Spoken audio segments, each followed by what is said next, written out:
Today on Shop Talk, we have a special guest, and I'm excited to have this conversation because of what she means to the culture.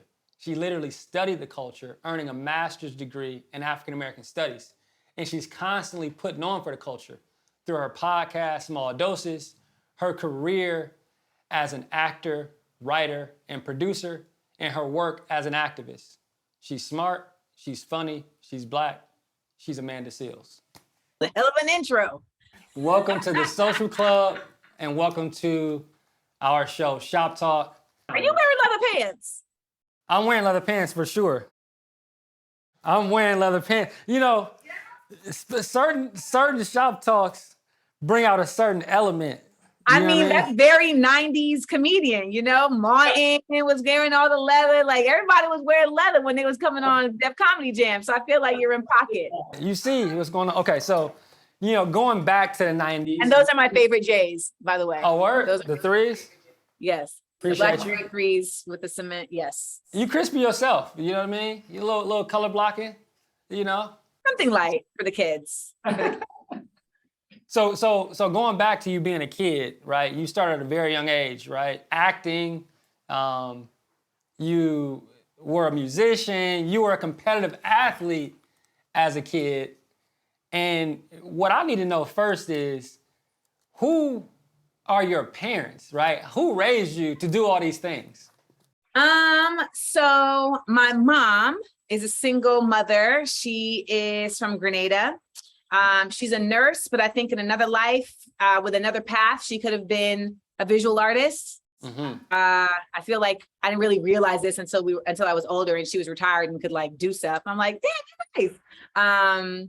But she always had an appreciation for the arts. Yeah. So she always had me from early on. I was in dance, you know, I was in jazz, tap, and ballet. I was in ice skating, piano lessons, swimming. Yeah.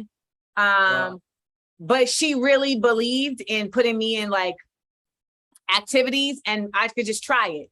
Like I didn't have like the pressure to succeed. It was just like, try it. If you don't like it, we'll let it go and try something else. And I feel really fortunate for that because I think that it's that has allowed me as an adult to be more fearless about pivoting and like stepping into new spaces. And that's really been helpful just as a creative. Mm-hmm. My dad is a brother from Roxbury, Boston. He is a brilliant man. Like he went to Harvard and got his MD and his PhD. Terrible father, but a brilliant man. The two don't always line up. So what lessons did you learn from your 6-year career as a competitive gymnast that you kind of apply today? Because I feel like as an athlete, you just learn these certain skill sets. And I'm seeing some of this in entrepreneurship, right? The fact that, you know, you're promoting your show how you are, that you've bet on yourself a number of different times. Like, I'm seeing those lessons, but what lessons are you pulling out of your career as a competitive gymnast?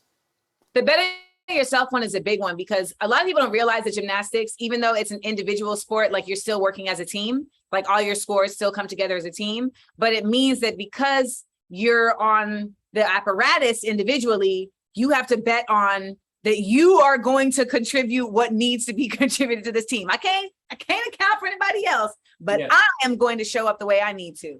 Mm-hmm. And in entrepreneurship, that's all you got, you know, because ultimately everyone that's working with you is vested for a number of reasons. Some people are vested because it's a check. Some people are vested because they believe in the mission. You know, some people are vested because they're family, you name it, but it's still you. But it's you at the end of the day that's driving the vision. And like, if you can't bet on you, then nobody's gonna bet on you. Yeah. And also just that, you know, you fall down, you dust yourself off, you try again. And you don't just try again, but you try again learning the lesson of the last time. So like if I fell off on this beam because I started my layout going crooked, when I get back on, I now have the knowledge of I was crooked last time, let me readjust. And I think a lot of folks don't assess their failures. They don't assess their misses as they go into the next attempt. So they keep making the same mistakes over and over again. And in gymnastics, it is imperative that you do that. So whenever you watch gymnastics meets, you always see like the coach be in their ear, like, you know, and what they're trying to tell them is the correction. Like, you know, you did this for your body. That coach may tell you that 50, 11 times, but that 50, 12th time may be the time that you're like, oh, okay. And I know that for me, I've been able to still be here and still working, even though people be shady. You know, you work with big companies, they be terrible. You work with small companies, and, you know, sometimes folks don't necessarily follow through the way you follow through. You still have to chalk it and keep going, but use the knowledge. And it's a thing that I think not enough people really take time to do a postmortem. Yeah. Yeah. No, I love that. I love that. I love that. You know, I feel like because of this experience in entrepreneurship, I have a certain chip on my shoulder, right? My life experiences gave me this chip on my shoulder, because it's like a lot of people that I interact with or that I've interacted with in the past, they operate out of fear over faith, whereas I operate in faith over fear, right? But I've learned as an entrepreneur that having this chip on my shoulder gives me an advantage, because like, I feel like that's what's gonna lead to some of these greater outcomes, right? I feel like having the chip is the prerequisite to kind of having these outsized outcomes. And so I embrace it now, but I'm still pissed off when I'm dealing with people that operate out of fear. It's like, no matter how many times, Amanda, you've proven people wrong and you've proven yourself right, and you bet on yourself and it's won, or you bet on yourself and it's lost, but like you keep leveling up. It was a win. You know what I'm saying? Like, true. But the question is like, how big is the chip on your shoulder, right? If there is one, and how have you used that to continue to propel yourself? I definitely had a chip on my shoulder. I think the chip has dissolved somewhat, just because I think it's great that you've been able to make it work for you. And I feel like for me, it was working against me. Because it's irrelevant. Like, they don't care. You know what I'm saying? Like, you know your self-worth. You also know the value of your work. You know the market value of your work. You know your trend. You know the history. But if they working out of fear is irrational in that space, and you're trying to talk rationally to an irrational person. So it ends up being like me with my chip being like, how the fuck y'all niggas don't understand? You know? And now the narrative becomes, oh, Amanda Seales is hard to work with. When it's like, no, they were hard to work with, and I was trying to get them on board. And now y'all niggas is out here, and we in the ark. We in the ark. And now y'all niggas is drowning.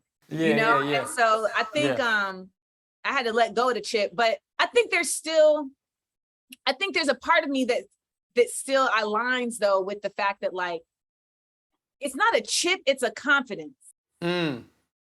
And the confidence doesn't come just from faith, it comes from facts. Like, I have proven, I've proven, like, not just to myself, but to others, like over and over and over again. And I'm not going to say that I've like completely figured it out. Like, I haven't. Like, marketing is my Achilles heel. Like, I feel like I'm always struggling with like how to market something better, or how to, because I'm not a fucking marketer, you know? I'm an artist, and I'm all the things that you named at the beginning of the show. But I feel like that's something that like I'm always trying to like get better at and improve at. But at the end of the day,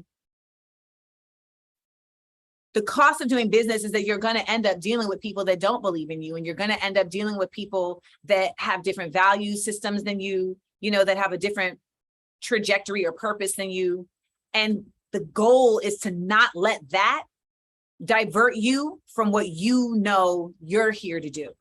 And that's the hard part. And that's where I feel like my chip was getting in the way. But I had to kind of work on like, you know what? That may be how this is going, but I need to get in resolution mode versus just an angry mode. Yeah, and I love that too. Like this idea that confidence is built on competence. And arrogance is built on fraudulence. Facts. I like that. Confidence equals competence. Arrogance equals fraudulence. That's a bar. That's a bar. I mean, appreciate you. You see what I mean? Bots in the NPC, you know what I mean? So you have a master's degree in African American studies. And just in this short time knowing you can be like very entertaining and then very serious at the drop of a dime, right? And it speaks to this idea of you being an edutainer. Talk to me about how your education informs your approach as an entertainer, right? And why do you think entertainment is so enriching to Black culture? Kind of a two-part question. I mean, I think the funniest jokes are true. Mm-hmm. And having like this incredible knowledge base of Black history allows me to speak to so many truths in my jokes that I feel like I wouldn't necessarily have if I wanted to talk about the things I want to talk about. Like, don't get me wrong, I can talk about my own truths as it relates to like relationships and family, etc. But when you start trying to bring politics and social justice and, you know, social commentary into your comedy, like if you don't have that other layer there, you can fall flat, you know, because you start saying shit that's just wild. And, you know, folks are like, well. So I think that really brings a big part into it. And also just at the end of the day, like, I just love us. I love Black folks. I love what we are. And when I say Black folks, I mean diasporically, and I mean specifically Black Americans. I love the depth. It's just like an insane depth to our history, our culture, our experiences. And so like literally as I say this, like an alert is coming up on my computer that says that I'm invited to go see the premiere of Till. And like, there was a part of me that didn't want to go see the Emmett Till movie because I was like, damn, it's just more trauma. Like, I don't want to put myself through that. But then I saw the director talk about it and she was like, this is a movie that's going to start with joy and it's going to end with joy. And we need to celebrate that. And like, it made me say, I want to go see it because as an artist, I get that. When it comes to talking about Black folks, so often it feels like people are going to go the route of like, we just going to talk about racism. We just going to talk about, you know, police brutality, et cetera. But we have such a rich and deep experience and history that you can cover so many bases. And so that's what I do in my comedy. So it allows me to have even more versatility in my comedy by knowing that, like, not just personally, but like academically. Yeah. I 100% believe that education is one of the cornerstones to our liberation. And were it not, there wouldn't be a consistent, concerted effort to undermine it. Like I always remind people, they literally didn't want us to read to the point where it was a fatal offense. You could be killed for learning to read, which translates as you could be killed for wanting to know as much as they know. Yeah. So knowledge is power is literal, particularly when it comes to Black folks, because knowledge of our identity is what's going to get us to work in unity. And the effort that is made to dismantle that is just, it's so maddening to me. And it's step by step, you know what I mean? Like for us, it's one barbershop after the next, after the next, after the next, one conversation, you know, after the next, one comedy show after the next. I want to transition a little bit into a game. Okay. He's a 10, but. We've been seeing a lot of she's a 10, but we want to get your perspective on he's a 10, right? So he's a 10, but he got baby mama drama. I'm going to have to give that a 6. A 6? Yeah, because you don't know how someone is going to deal with the baby mama drama. Like, you know, I've been in situations where like the dude has baby mama drama, but he's like so overwhelmed by the baby mama drama. Like, and then like she knows that, so she know how to like get in there and like next thing you know, like you want to date talking about the baby mama drama, you know, and you're like, well, can we talk about something else? And it's like, well, no, because this is something he's going through, so you need to be respectful, you need to be present. And then also there's the part where like, you know, if your baby mama is sending me death threats. Wait. This sound like this has happened. I have experienced, listen, I have had the baby mama drama experience, and it is wild. Like, I mean, I had a baby mama think that her child's father was in Hawaii based on I'm in Hawaii, and I put up a video weeks earlier in my backyard, but I guess my backyard must look real paradise. You got a nice backyard. Idyllic, because she saw this video and heard his voice in the background and thought that he was with me in Hawaii. And so she called his parole officer and violated his parole. Oh, snap. That's very specific. Mind you, where was he? Yeah. Chilling at home. Yeah. That type of baby mama drama, like you can't battle that. Yeah. That's unbattleable. That's unbattleable for sure. That sounded like less than a 6, but I feel you. That's why I said I gave a 6 because, like, you know, you want to keep it general, but then how they deal with it determines whether or not we're going to go to a 6 to a 10 or go to a 6 to nothing. I feel you. Okay. He's a 10, but he doesn't want his taxes to go towards student loan forgiveness. Oh, that's a 0. A 0? Yeah, because, you know, ultimately at the end of the day, like, first of all, our taxes aren't going towards student loan forgiveness. So that's not even accurate to my understanding. But nonetheless, it became like a real debate. Like, y'all don't be giving a fuck about the right things. Like, you're okay with your taxes going towards defense in a version that is just like actually creating it. The way that America operates globally is what creates all of the violence that comes to America. So like, if we wasn't bombing other countries, if we wasn't supporting countries that are bombing other countries, like if we wasn't always up in the mix trying to disrupt and create like unsettled countries that we could get up in their bank and run their money, like if we wasn't always all up in the goddamn mix, we wouldn't need so much goddamn defense. Right. The taxes are going through. I'm just like, listen, if it is going to use our taxes to pay off people's student loans, then that means that I am contributing to creating a society of people who are more educated. And that is a society I want to live in. 100. Yeah. He's a 10, but he's a scammer. It depends on who he's scamming. Okay. So he might be an 8. He might be a 0. I mean, there's a part of that, but like you just can't. So part of it is like, if you don't got a problem fucking with a nigga in jail, then that's fine. Right? Because if you're like, no, I'll wait for him, then you good. Because that's the only part of that that's going to get you in trouble is like the freedom element. But, you know, some people are like, that's fine. You know, we're just going to take a little hiatus. I'm going to put money in your commissary and then we're going to keep it moving. Yeah. Now, if you scamming people, like regular people, nah, we can't have that. But why is everything in life happening today? Decline. But if you're like scamming like the phone company, I feel you. If you're scamming corporations, then you're really just getting what's owed. You're doing a service. Yeah, I feel you. Okay. Oh my God, I'm so sorry. I don't know why this is happening. Oh, we using this. This is all content. It's my man. Like, where are you? I'm like, I'm doing an interview with Detroit. With Detroit. I got you. Okay. He's a 10, but he wears a man weave. That means I take this whole top off. No, that's flat. I got a fake fro on right now. Bow. That brings a whole new meaning to wig split. He might be a 5 with the wig, with the top drop, but he might be a 10 with the top on. I can't judge it. I don't have no problem with that. I really can't judge it. I really just feel like you got to do what makes you feel good about you. Yeah.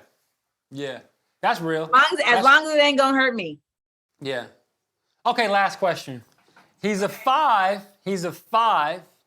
but he's smart, funny, and black. But what makes him a 5? He got baby mama drama, and he got a lot going on in his facial expressions, you know. But he's smart, he's funny. I think being smart and being funny are like super duper traits for people to have. And I don't think enough energy is put into like highlighting and shining a light on those traits, particularly within the Black community. So I'm gonna say he went from a 5 to an 8. 8, okay. That's fair. And if he went to therapy, if he go to therapy, well, baby, he a 20. Okay. Therapy is very important. You know what I mean? We're like mental health advocates here. A lot of these guys are in therapy. That's real. That's a bar. But you got to, but let me just say this though. Like when you go to therapy, you can't lie.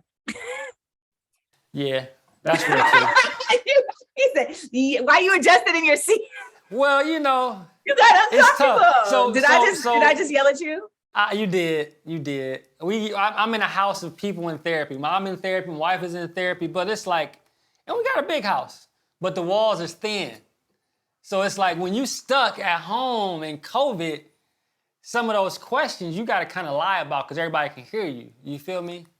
Yeah, but then you gotta live with the lie. You said what? Then you got to live with the lie. You just got to run it back. You got to say, you remember in 2019 or 2020 when I said this? Now that we in a safe space, we can have that conversation again. That's how that go. How was that received? I haven't had that conversation yet, but I think it'll be received well.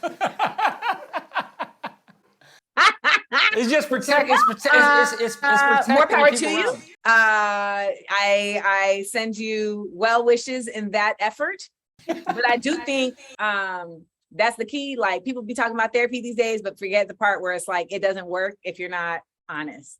That's facts. Yeah. Well, Amanda Seals, thank you for your time. Thank y'all for having me. This took me back to when I used to cut hair in college. Oh, word. I work a little temp fade, you know. You can cut. I have cut. Okay. Oh, what y'all do is a craft. I'm not just on casually on that. You know, I'm not, if I don't have a set of clippers in my house that I'm on a rolling like a weapons, like I don't, it's not fair to claim that. But could I do a lineup back in the day? Yes, sir. I was very nice with it. That's fire. Thank you. Y'all in Detroit, thank y'all so much for having me. And I love what y'all are doing. And I can't wait to see the first Black barbershop franchise across this nation. It's coming. Thank you. Peace.